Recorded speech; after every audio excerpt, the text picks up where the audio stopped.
বলবো না, আমি বলবো চিমটি কাটবো এখানে, আর লাল পিঁপড়ের মতো লাল হবে এখানে সেখানে তেখানে।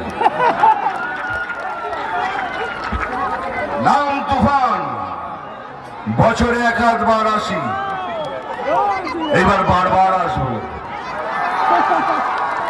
এই ভাই বোনদের সাথে দেখা করার জন্য, আবার আসবো। ঠিক কিনা বল?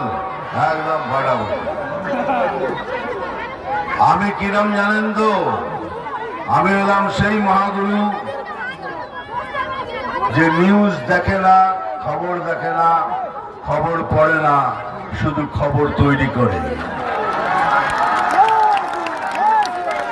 ঠিক আছে, সবাই খুশি?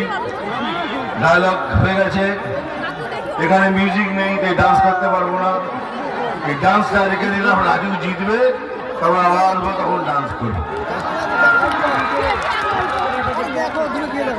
আমার যত ভাই বোন দূরে আছে সবাইকে হাত তুলে আশীর্বাদ করছি, ভালোবাসা দিচ্ছি, ভালো থাকবেন। রাজুকে ভোট দিয়ে জেতান, আপনাদের মঙ্গল হবে। রাজু ওই রকমই ছেলে, ঠিক আছে? মনে থাকবে তো? হ্যাঁ, চলো একবার আমার সাথে বলুন। দেখুন, ওই 22 তারিখে না সনাতনী জেগে উঠেছে। আমরা সব সনাতনী,